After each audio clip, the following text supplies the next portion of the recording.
नमस्ते, राम राम जी। कैसे हैं आप लोग सब? ठीक, आशा करती हूँ आप लोग ठीक होंगे, सेहतमंद होंगे। ये वीडियो कुछ चंद बातों के लिए मैं बना रही हूँ। आपको सही लगे तो ही कमेंट करना, पूरा सुन लेना, ध्यान से सुनना। मुझे जल्दी जल्दी बातें करना पसंद नहीं है, क्योंकि जल्दी जल्दी बातें करने से समझ में नहीं आती है बात पूरी।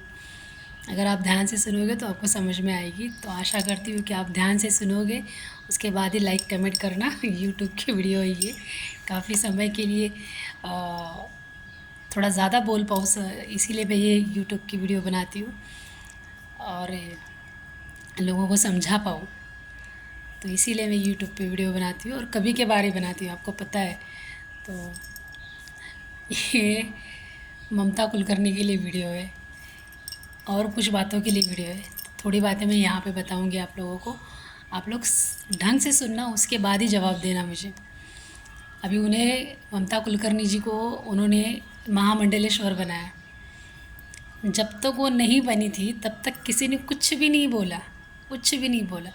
जैसे ही वो महामंडलेश्वर बन गई सब उठ के खड़े हो गए कि ऐसे ही वो डी कंपनी से कनेक्ट थी, ये था वो था। तो जब तक वो बना रहे थे उसे, तो सबको तो पता होगा, सारे अखाड़ों को पता होगा कि किन्नर इसके अखाड़े की महामंडलेश्वर कौन बन रही है। पता ही होगा ना सबको। बिना किसी को बताए तो उसे सीधा महामंडलेश्वर तो नहीं बनाया होगा। तो मेरी समझ में ये नहीं आता है, लोग पहले क्यों नहीं रोक टोक करते जब वो हो गई। फिर लोगों का कहर देखो कि वो लोग जो उनकी पुरानी वीडियो, जो उन्होंने फ़िल्में बनाई हैं, उसकी वीडियो डाल रहे हैं। उन्होंने छोटे छोटे कपड़े पहने, वो उनका काम था, उनकी रोटी, रोज़ी रोटी थी उनकी, है ना। अब दिखाने का क्या मतलब है? अब वो बन गई है। मैं आपको एक बात बता देती हूँ, इस मार्ग पे, प्रभु के मार्ग पे अगर इंसान झूठ भी करता है, नाटक दुनिया को दिखाने के लिए, लेकिन एक दिन ऐसा हो जाता है ना, चमत्कार, कि वो सत्य घटित होने लगता है, अपने आप होता है। ये एक ही ऐसा मार्ग है जिससे आप पीछे कभी नहीं हट सकते। आपकी इच्छा हो ना हो, कोई फ़र्क नहीं पड़ता है। वो जो है ना, करता हरता, वो सब कुछ करवा लेता है। कुछ भी कर लो, आप पीछे नहीं मुड़ सकते हो। फिर आ गई आईटी बाबा की बात, जो कुंभ मेले में सबसे ज़्यादा वही फेमस हुए। उसके बाद वो नीली आँखों वाली लड़की मोनालिसा। मुझे ऐसा लग रहा था कि अब कुंभ मेला इतने सालों के बाद आया तो कुछ साधु संतों के दर्शन होंगे, उनका कुछ ज्ञान प्राप्त होगा। मैं तो बाहर नहीं जा सकती, क्योंकि भरोसा नहीं है, किसी पे भी भरोसा नहीं करती मैं। और मेरे घर वाले ऐसे भी मुझे कहीं जाने नहीं देते। मेरे पति का कहना ये, तुझे जहाँ भी जाना है जा, लेकिन किसी को साथ में लेके जा। मर गई तो क्या करेंगे, क्योंकि उनकी एक इच्छा है कि जब मैं मरूं तो वो मेरे साथ रहे। जब से हमारी शादी हुई है ना, तब से उनकी यही इच्छा है, और वो आज भी यही बोलते हैं। जैसे कल मैं प्रयाग नहाने गई थी, मैंने इंस्टाग्राम पे ये वीडियो डाली है कि मैं प्रयाग नहाने गई थी। तो कल भी मुझे चिल्लाने लग गए थे। बेटी ने बताया था शायद उन्हें कि मम्मा प्रयाग गई है नहाने के लिए। भीड़ होती है ना बहुत ज़्यादा, और मुझे भीड़ से बहुत परेशानी होती है, बर्दाश्त नहीं होती भीड़ मुझे। लेकिन हमारे यहाँ इतनी भीड़ नहीं थी भीड़ इतनी नहीं थी। तो हाँ, मैं आती फिर से पीछे। ये आईटी के जो बाबा है, अच्छे हैं वो, ऐसा नहीं है, पढ़े लिखे हैं। वो अपने हिसाब से सारा काउंटिंग करके लोगों को बता रहे हैं कि क्या है क्या नहीं है। अभी उन्हें इतना बड़ा कर दिया है लोगों ने, मीडिया वालों ने। अब उन पे भी सवाल उठा रहे कि वो गांजा पीते, ये करते वो करते। हर किसी की सोच है। अगर आपको सोच उनकी मंजूर हो तो उनके हाँ में हाँ मिलाइए। अगर उन्हें शून्य में जाने की ज़रूरत महसूस होती है तो वो उनकी अपनी इच्छा नहीं है। आप कब समझेंगे इस बात को? बहुत से लोग पढ़े लिखे हैं, बहुत से लोग अपनी ज़िंदगी जी रहे। उन हज़ारों करोड़ों में से एक कोई ऐसा चुना जाता है जो इन सब मार्ग पे चलता है। ये बात क्यों नहीं लोगों को समझ में आती है? कोई उन्हें ऊपर उठा रहा है ना। अगर 10 लोग हैं तो 10 में से अगर उन्हें 8 लोग अगर ऊपर उठा रहे हैं, तो 2-4 लोग जो होते हैं ना, वो उन्हें पीछे घसीट रहे होते हैं। उनके ही अपने होते हैं, कुछ पराये होते हैं। 2 अपने होते हैं तो 2 पराये होते हैं। ऊपर उठाया, इनकी सोच को समझने की कोशिश करो। इनकी सोच अपनी नहीं होती है, उस परमात्मा की होती है। कोई नहीं आता, करोड़ों लोग हैं इस पृथ्वी पे, क्यों नहीं सारे उस मार्ग पे चल पाते, क्यों नहीं उन सब चीज़ों को देख पाते। बहुत कम लोग होते हैं ऐसे जो इस मार्ग पे चलते और एक बार चल पड़े ना, तो कोई माई का लाल भी उनको पीछे नहीं खींच सकता है। बिना मतलब ये सब नहीं पालते वो लोग, वो उसकी इच्छा होती है, उसकी मर्ज़ी होती है। तो मेरा कहने का तात्पर्य यही है कि अगर कोई चल रहा है इस मार्ग पे,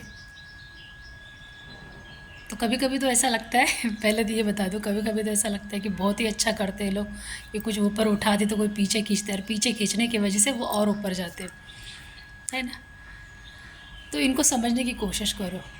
करोड़ों में अगर कोई एक इंसान इस तरह की हरकतें करता है, आपको ये भी पता होगा अंशु गुप्ता, है ना, वो लड़की जो किसी आश्रम में, उस आश्रम का नाम मैं भूल गई, बहुत प्यारी बच्ची है, उसको सारी भाषाएं आती है, दिमाग का संतुलन हिल गया ऐसा बोलते हैं, लेकिन वो सिवाय प्रभु की कोई और बात करती नहीं।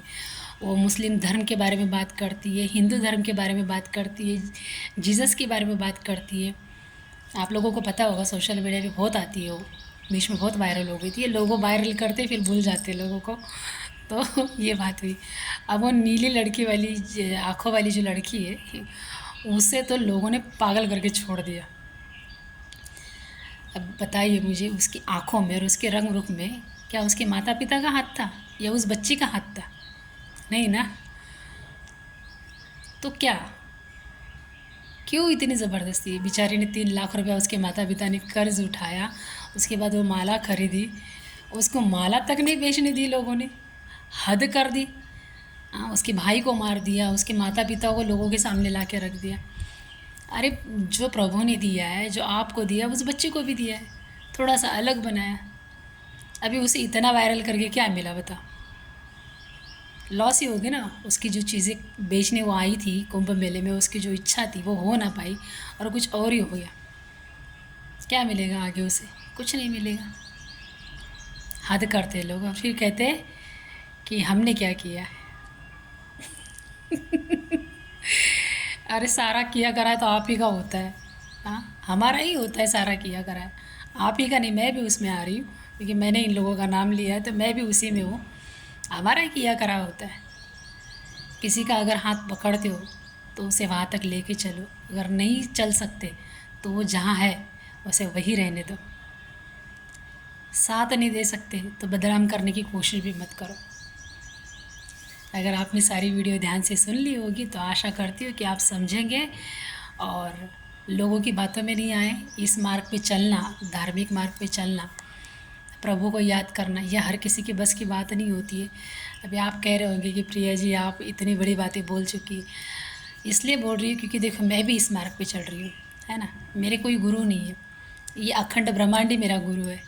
मैं अपना कर्तव्य भी निभाती हूँ और अपना धार्मिक मार्ग पे भी, अपने प्रभु के मार्ग पे भी चल रही हूँ, क्योंकि जो मेरी किस्मत में लिखा है उसने लिखा है, जो मुझे करना है उसकी भागीदार मैं हूँ, है ना।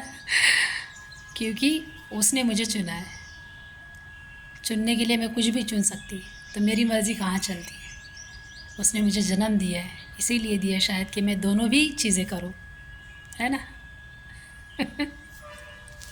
क्षमा चाहती हूँ आपका दिमाग ख़राब करने के लिए। अगर आप समझ गए होंगे तो ज़रूर कमेंट करें, नहीं समझ गए होंगे तो ना करें, कोई ज़िद नहीं है।